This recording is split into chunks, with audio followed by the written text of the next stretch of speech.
So we're going to start off by looking at our data security strategy for file servers, right? So this is a starting point to know how we can get things going, right? So we're going to start off with what's known as data discovery. We need to know what exactly we are dealing with in our file servers, right? Because a lot of you might be storing sensitive information, and you may have to maintain compliance on your file servers, right? You could be from healthcare, you might have HIPAA, you could be PCI DSS, you could be Sarbanes-Oxley, FISMA, right? Some of you the GDPR. So you first have to understand what kind of personal data you're dealing with, right? Could be credit card information, patient healthcare information. And what you need to do after that is know where it is stored, right? You need to know, because if, for example, you have credit card information, you need to know at a granular level exactly in which file server and which folders this data is being stored. Right? That's very important, because only once you know that can you apply security policies, right? You want to isolate data, isolate sensitive data, so that you can then, it becomes easier for you to manage it, right? Because if it's all scattered across your network, then you don't know. It becomes very difficult to know who's accessing things, who's copying things, who's modifying things. It becomes really hard to do that, as opposed to having them all in one central location, where it becomes easier for you to apply security policies on there, right? All the auditing policies and other security controls becomes very easy for you to manage, right? You're just sort of narrowing down the problem to one central location so that you can then implement that. So after you do that, you want to then implement auditing, right? So that's going to be a very crucial measure. Like, you're obviously going to have several different measures. You're going to have your firewall policies configured. You're going to have some kind of endpoint security tools. All of that is great. But what we're going to focus on in addition to that is implementing auditing, right? We need to have a mechanism to actually know what activities are going on in our file servers, right? So this is to go beyond just preventive measures and actually have a monitoring setup so that we know what's going on, right? And over and above this, we need to ensure we have a backup, right? This is going to be very, very, very important, and I cannot stress upon this enough, because backup is the only way you can recover from any attack, right? Backup is the only way you can recover from ransomware. Now, you have ransomware protection tools as a billion-dollar industry in itself, but let me tell you this, even though Manage Engine, we have tools to help you mitigate ransomware, I will say that the only 100% way of mitigating ransomware is if you have a reliable backup, right? It's that important. Despite being a vendor, I'm telling you that no ransomware mitigation tool comes close to the age-old best practice of taking a backup. Right, so this is the strategy that we're looking at. We're going to cover, we're going to specifically focus on points 1 and 3 in today's webinar. We're looking at data discovery and we're looking at auditing, right? Data discovery is crucial because that's the starting point, right? If you don't get this right, then you don't know what exactly you're tracking and where do you need to track it, right? Because just imagine the scenario. If you had just imagine if you had to take care of 10 dogs, and the 10 dogs are in 10 different streets, right, in your city. That would be hard to manage, right? So it would be a lot easier if you had all of those 10 dogs in one central location, right? So just a simple analogy to really drive home the importance of data discovery and isolation, right? You need to know, to start off with, you need to know at this given point where data is stored in your file server. And then once you do that, you need to sort of aggregate it or isolate it into a single location. Right, so let's look at data discovery. I'm going to show you a quick demo of what this entails, but just again reiterating why we need to be doing this, right? So this is today. If you go to any cybersecurity event or you hear CIOs speak, everyone is talking about a risk-based approach, right? So what this means is that as a security professional, you have to go about your security operations taking into consideration risk that each of your resources has with it, right? Everything has a risk associated to it. So, for example, if you've collected personal data, there is a security risk associated to it. And now, depending on what kind of personal data and the degree of importance with regards to compliance regulations, you could have certain more riskier things to take care of, right? So you could have priorities, and that's perfectly fine, right? You could be, say, in healthcare, and for you guys, patient healthcare information is going to be way more important than something else, right? So you could be you could be in finance, and then you have a whole bunch of regulatory mandates to meet, right? So when it comes to data discovery and the risk-based approach, you can leverage data discovery tools to run scans, right? So these are periodic scans that you can run by defining policies, right? So you create a policy to say what kind of things do you want to find in the scan, and then run the scan or schedule the scan on your file server so that you can find out where things are, right? So, for example, take US. So, I think most of you guys are from the US today. So, take something like Social Security number, right? So, you could run a scan on your file server by giving the tool the pattern for the Social Security numbers, and it will tell you exactly in which locations these numbers are stored, right? So, simple example. So this is very important because you have priorities, right? So what kinds of data is most important to you, right? It could be, like I said, social security numbers, for example. So you should schedule scans to see if this kind of data is coming into your file server, right? So it's not that you do it as a one-time thing. You just run a scan and then say, okay, I know where all of this is. I'm going to pull it all into a central location and my job ends there. No, it doesn't, right? You have to schedule these scans because what if, say, for example, you're not supposed to store a certain kind of data in your file server, right? Some of you might have this. Some of you might not be allowed to store a particular type of data, right? So you can tell me on the live chat if you guys have any scenario like this. You may not be allowed to store a particular thing on your file server, right?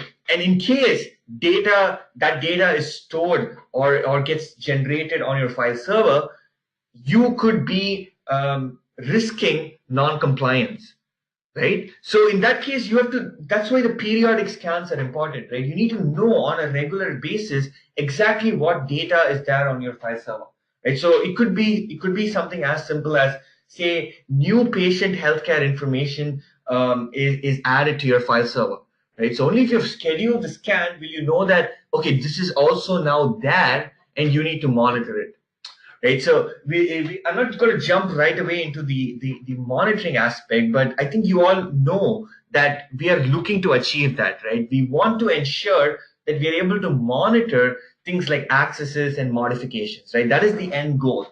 So for that, you need to know exactly what data is being generated in your file servers and exactly where they are stored, right? Detecting violations. That's exactly what I just said. You want to know if, say, new data is added, right? Where is it in your file server, right? So in case you have to then aggregate it into a location, or in case it's a violation that you're not supposed to have that data altogether, you would have to take action, right? So data discovery is very important for that. So let me just show you in practice how that would look like.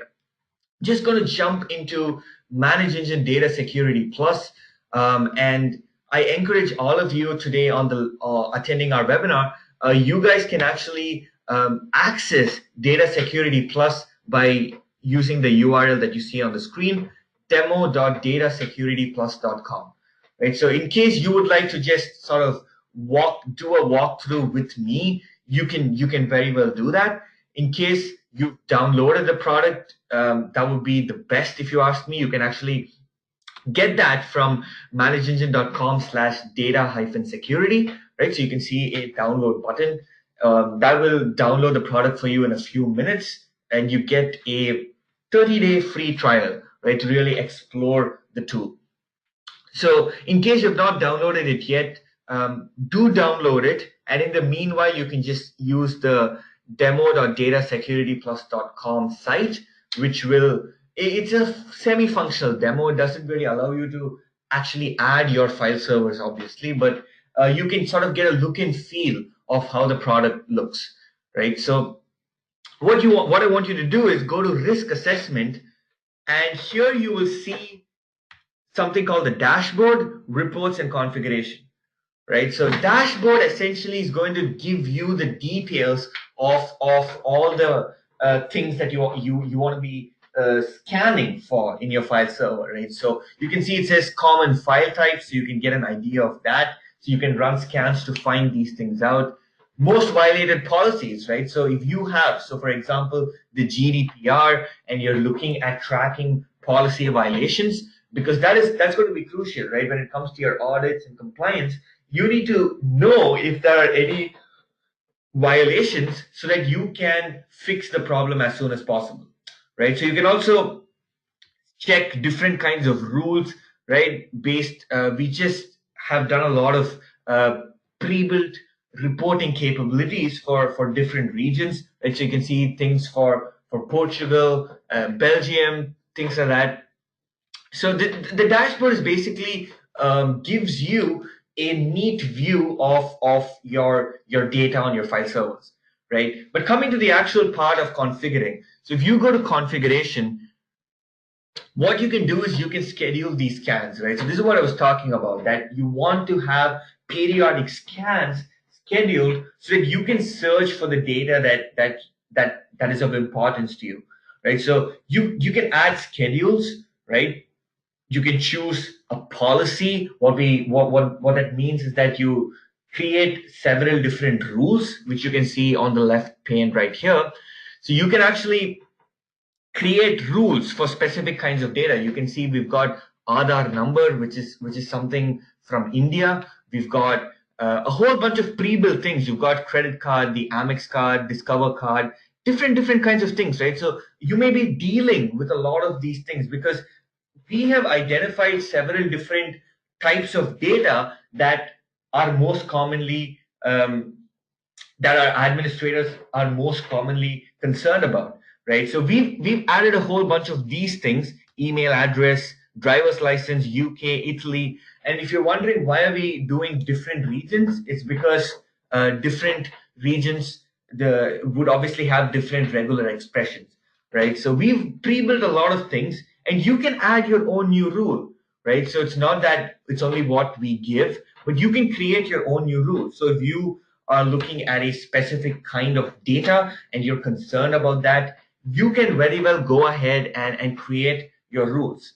And once you create a bunch of rules, you aggregate them to a policy, right? So we have a pre-built policy for the GDPR, but if you have other compliance regulations, you can aggregate the pre-built rules and any custom rules that you create into a single policy, and then you go to schedule, right? And then you go to schedule, and here you can choose the policy that you want for the scan, and then you want to choose the shares that you want to scan, and then choose the frequency of the scan, right? So it's just 3 very simple steps.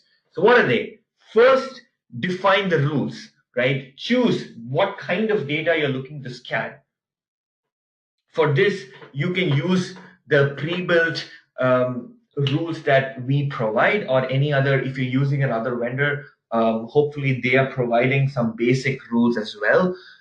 You can also go ahead and create new rules and then aggregate these rules to create one policy, right? So you could just call it a customized policy for your organization, and then schedule this scan based on the policy that you're looking at, right? So you can schedule the scan for which shares you want to run this scan for, and then also you can look at the frequency, right? You want it a daily, weekly, or monthly scan. And once you run this scan, you will then start seeing the reports and alerts, right? So we've got file search reports, what we call file search reports. So you can actually see what kind of data is being stored on your file server. And you've got dashboard views as well, right, which give an overview of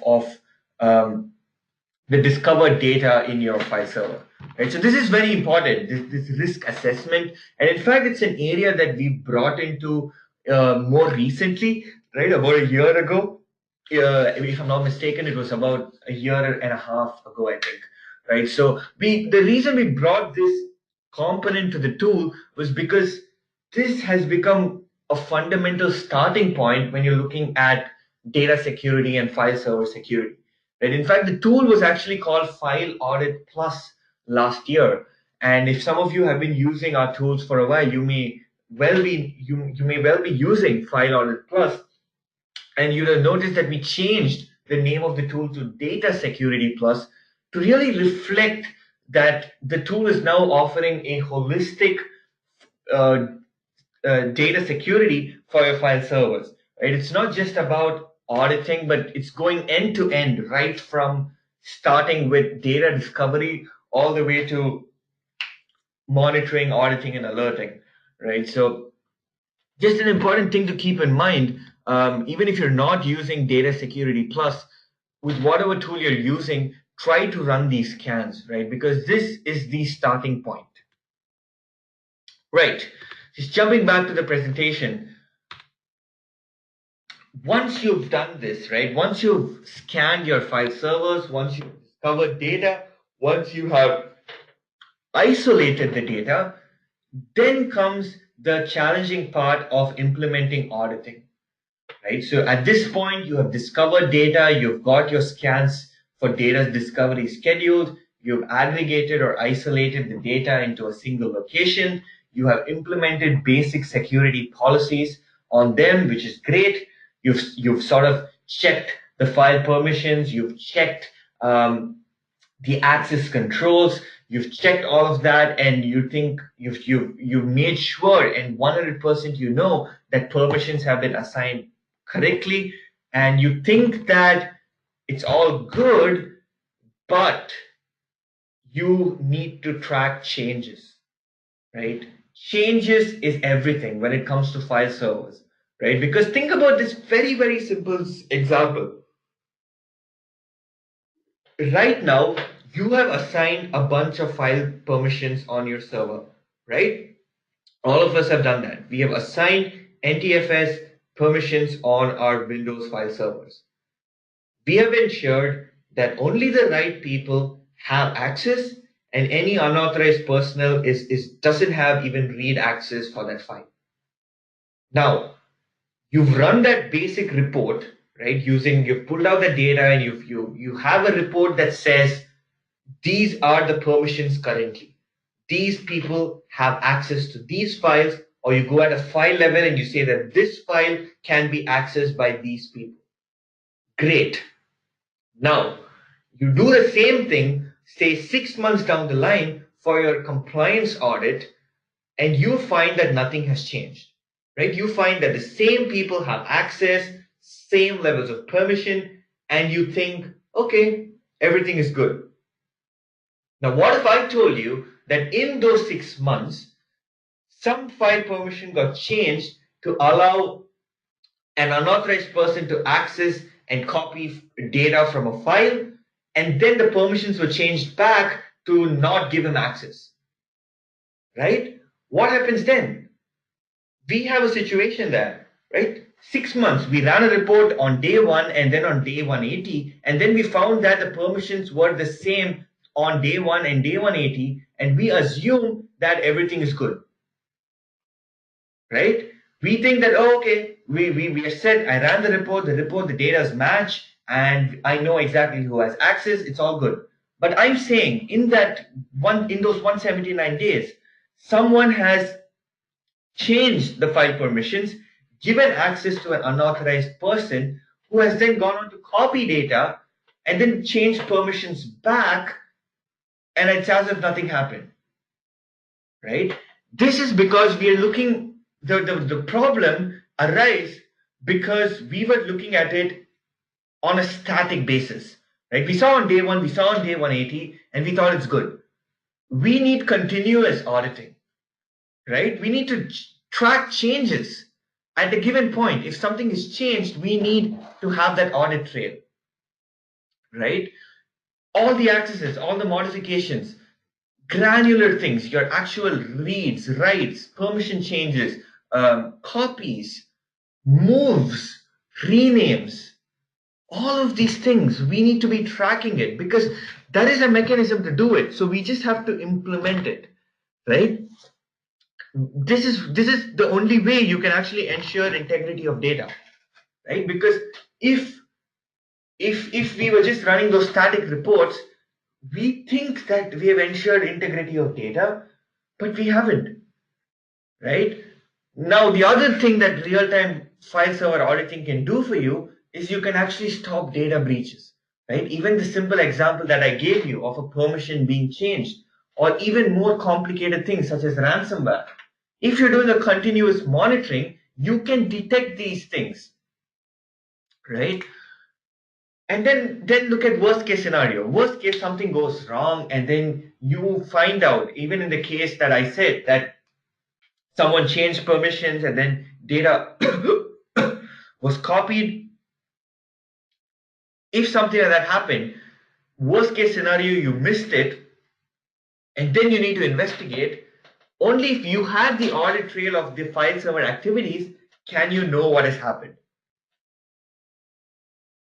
right? So it's this is the way you actually go about meeting your compliance regulations, because you need that continuous audit trail, continuous monitoring to know at a given point what are the things happening on your file server, right? This will allow you to catch it when something goes wrong.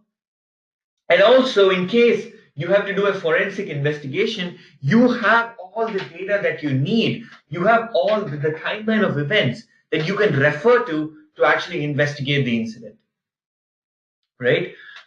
This is why you need this. You need file server auditing, real-time, continuous file server auditing for these things, right? The changes, that's what we're concerned about,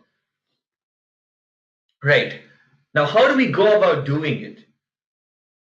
Right, so let me not show you this slide immediately, right? So you can tell me, how are you doing it at the moment, right? Are you, if any of you are already have implemented file server auditing, how are you doing it, right? So tell me on the live chat. Let's see what we've got. How do you implement file server auditing at the moment in your organization? Right, so okay, great. So one of you has said that you are doing this via object access auditing and collecting the event logs, right? That's great. Serves the purpose. You're able to bring in logs from your server. You're able to run reports. Very, very crucial for compliance, right? If you need to know all the details about the files that were accessed, files that were modified, files that were created, deleted, great. You're going to get all of these details by enabling object access auditing. The problem with that is it's not real time in most cases, right? If you have a dependency on the event logs, you would have to have a mechanism in place to either poll the machine and bring those event logs, or any other technique, and you will be losing out on real-time information, right? And this I just said this earlier at the start of the webinar, that maybe for some of the things that you're monitoring, some of your workstations, maybe some of your other web servers, you're okay with not having a real-time auditing system in place, right? You can afford to get information every 2 minutes or every 3 minutes via polling or something like that. But when it comes to file servers, you need real time. This is where you need to look at a new approach, right? Don't depend on your event logs, right? Your event logs are great, don't get me wrong, they're obviously crucial part of compliance. And if you need to run reports for compliance regulations, and if you need to meet these requirements, you may well have to collect event logs and run reports. But if you want to stop threats such as ransomware, you need to go for an agent based technique but which is basically a device level driver which will capture the changes at an operating system level. Right? You're not waiting for the logs to be written and then collecting the logs, then parsing the logs, then pulling out the information and then generating an alert. Right? It's too big a process. You don't have that sort of time when it comes to ransomware. You need this agent-based mechanism, right, which is able to dive in at a device driver level and at an operating system level, it's able to capture the changes and send you the data. Right? So you can do the audit reports. Yep, I know a lot of you might be here today just for that. You want to run these reports, and you can well do that using an agent-based solution. But what the biggest advantage that you're going to get out of this is that you're going to get real-time alerts for misuse and for threats. Right? So if someone changed a file permission, or if someone or if a ransomware infection got initiated on your file server, you can get real-time alerts for these, right? This is why you need that real-time agent-based solution. And that's what Managed Engine Data Security Plus is. It is agent-based, which means that on your file server, it's going to be something sitting at a device driver level, and that's going to capture changes and send it to Data Security Plus so that it can generate an alert in real time, automatically take action, and also populate data for your reports. Right? It's able to do that reporting, heavy duty reporting as well. Now, coming to the actual reports, right? Here are examples of what kinds of things you need to run. Right? These are just common examples.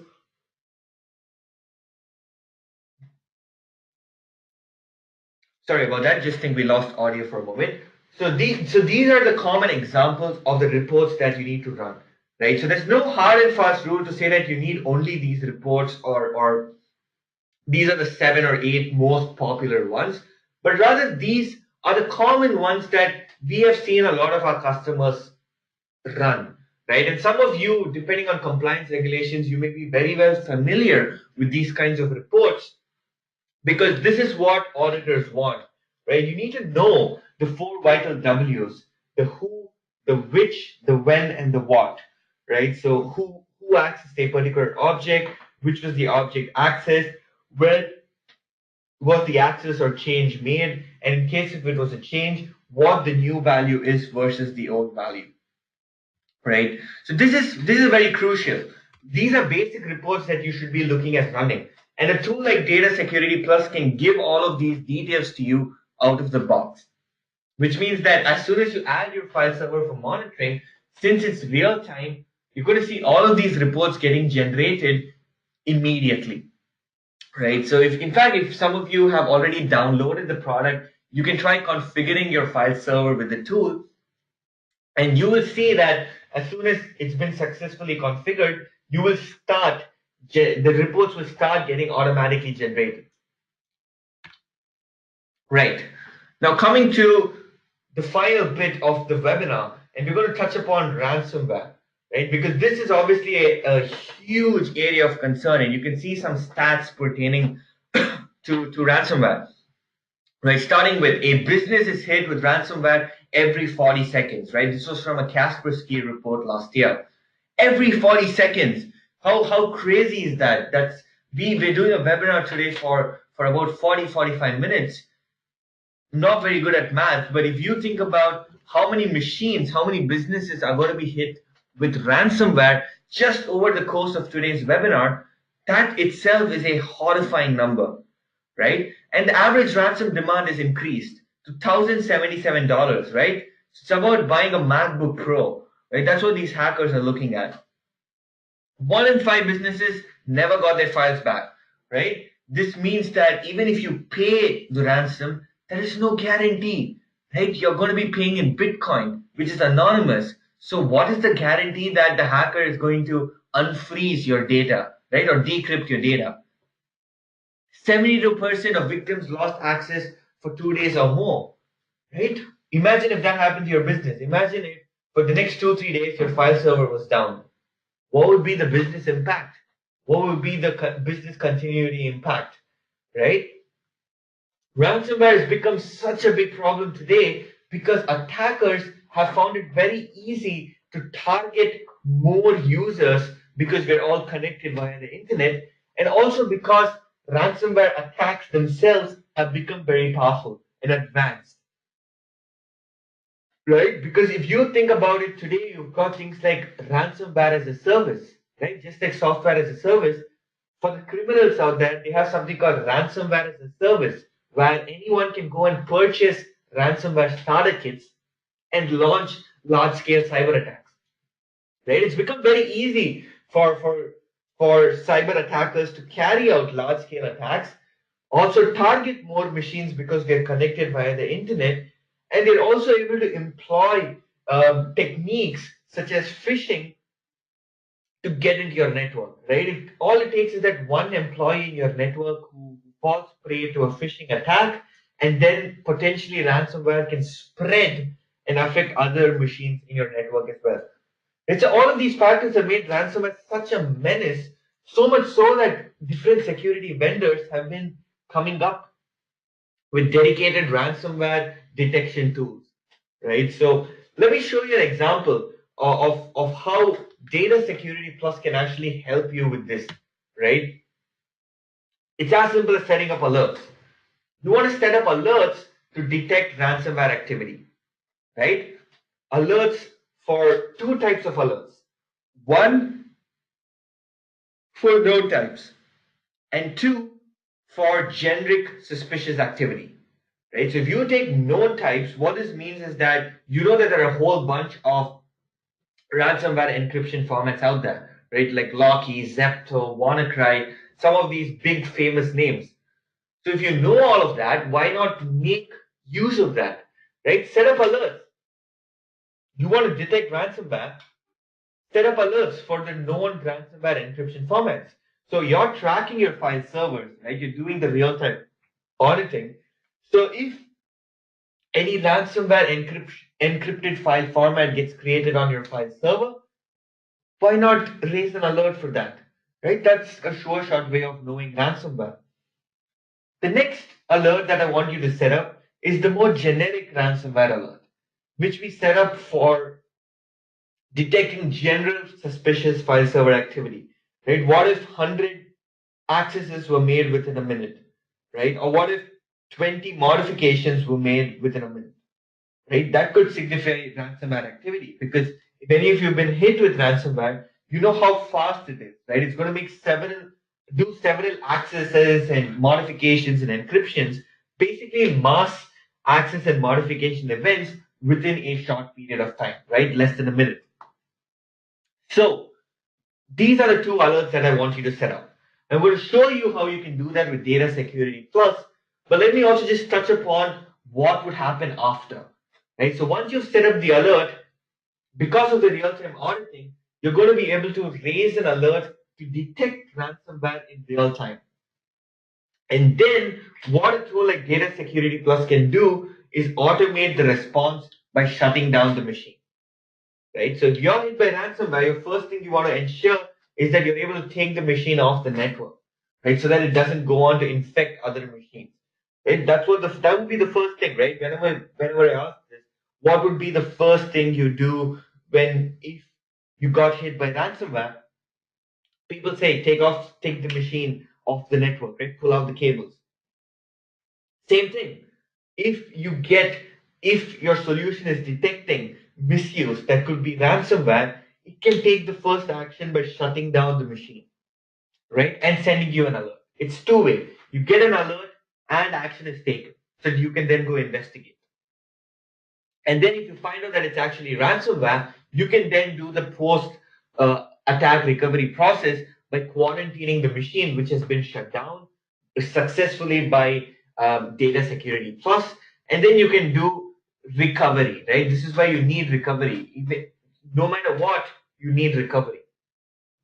So this is what it would entail. If you have DataSecurity Plus, you'll be able to implement real-time auditing, which in turn can throw up an alert when you see something like ransomware. It will also automate the threat response by shutting down the machine. And then in terms of recovery, you go ahead and quarantine the machine, reload a reliable backup, and you're good to go. Right? So these two layers of defense become very important. The first being the detection and response mechanism, right? Being able to detect ransomware and automatically shut down the machine. And the second aspect is that of recovery, right? You need the recovery tool in place to finally get your data back, not pay the attackers, right? Who I said 1 in 5 don't even decrypt, so don't pay them at all. And you're also just encouraging ransomware as a service by paying for decryption, right? So it's only going to encourage people to do more ransomware attacks. And we've seen cases where someone who got ransomware in their file server then went on to pay the ransom to decrypt the data, and a few days later, boom, encrypted again, right? Because for the attacker, it's like, oh, so that is something that you care about. And for them, it's like, it would be a shame if something bad happened to it. That kind of almost like a mafia kind of thing, right? So they know that you have something important on your file server, and they are able to launch another attack because they know you're going to pay, right? So avoid all of that by having a real-time auditing tool in place, and then have recovery solutions also in place so that you can actually completely recover from an attack and get your system up and running without paying the hacker, right? I'm just going to conclude the webinar by jumping back into the product and showing you how you can actually create this alert for ransomware, right? So if you can also just do this along with me, just jump to the alerts tab of the product on demo.datasecurityplus.com or on your own product installation if you have it. Let me just refresh the page. I think the session might have expired. Just a moment. Could also be that a lot of people are accessing our demo site, so it can get a little slow sometimes because it's a lot of data that's been hosted on the cloud. Just bear with me a few seconds, and yep, we're good to go, right? So you can just see in the alerts tab, you can click on new alert profile, and this will allow you to configure the alerting criteria for whatever you want to track, right? So if we are going to look at ransomware, so let me just call the alert ransomware mass access alert, right? And the alert description is for detecting,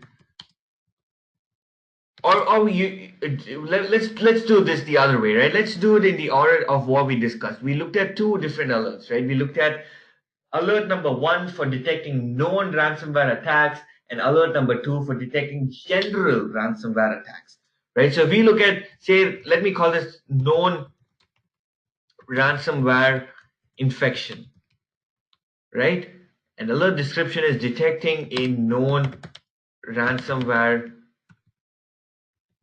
encryption format, right? And it's obviously a high severity alert. We're going to call it critical. And then what we're going to do is we're going to choose the event that we want to track, right? So you can see it says here action. And what you're going to do is choose what actions you want to track, right? So we're looking at creations, modifications. We're looking at sometimes permission change, but I'm not really going to get into that with for sure. File extension change, right? We're looking at these events. One thing, the other thing that we're looking at is file type, right? File type equals, you can see here that it says ransomware encrypted files, right? So we've given pre-built data file formats that ransomware, known ransomware encryptions create, right? So like you see Locky, Crypt, HackYou, Zepto, CryptoWall, and things like that. And you can also go ahead and add a new ransomware file format, right? So but if tomorrow you have a new ransomware file encryption format called .Donald Trump, for example, you can go ahead and create that, right? And the product will start tracking the occurrence of this new file type, right? In as a known ransomware encryption format, right? So you can do that. So that's alert number 1, right? So we're looking at file type. Alert number 2 would be what we saw here in file actions, right? Different kinds of actions. You're looking at, say, creations, modifications, looking at file, we're looking at, say, file extension changes, right? So if all of these events happen, say 100 times within 1 minute, right? So you can specify that in the threshold limit. You want an alert for that, right? So two different alerts, right? So I've just configured both in the same alert profile because we don't have the time to jump in and create a new one. But I guess you get the idea, right, of what we're trying to do. We're creating one alert where we want to track ransomware file encryption format, looking at known ransomware encrypted file formats like these. And then the second alert that we're going to create is for different types of file actions, right, that could indicate ransomware activity, right? Known things like if several accesses and modifications happen within a minute, we know that it could be ransomware, right? So once we do this, once we've chosen the alerting criteria, we can execute a command on when this alerting criteria is met, right? So if you look at execute command, you can actually append a script, right? And that's pretty cool because you can append a shutdown bat file that will shut down the machine when the alert gets triggered, right? So you have real-time auditing, and then you go on to configure these two ransomware alerts, one for the known encryption formats and one for the generic or new ransomware attacks that are coming out, right? And once you set up this alert, you can associate a script or an action for the alert, which will get executed when the alert gets triggered, right? So in this case, it's going to be a shutdown.bat file, which is actually available in the product during installation. So all you need to do is choose the arguments and for the function and point the execute command to the actual location of the shutdown.bat file, right? So once you do this, you can also ensure that you're getting an email notification. You can choose the email ID that you want to send the alert to, and you have it. There you have it. You've got two crucial ransomware detection alerts set up along with an automated threat response, right? That's really the power of file server auditing when done in real time. You can achieve this, right? You may not be able to achieve this with your event logs alone.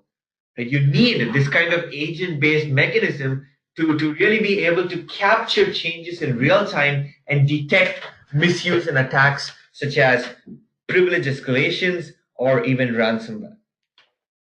Right. This brings me to the end of today's webinar. Right. We don't have much time. We just got about 4 minutes left for the session, so I don't think we'll be able to do a live Q&A. But do keep your questions coming on the live chat and we keep answering them.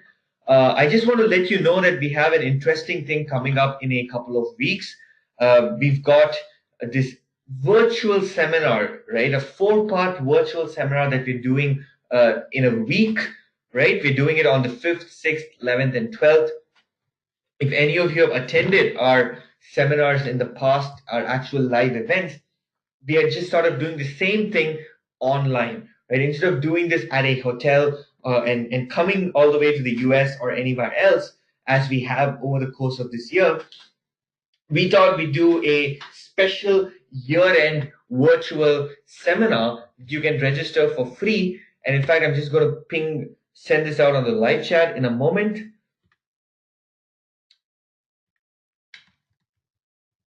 Right, I'm just typing this out. Register for our live virtual seminar.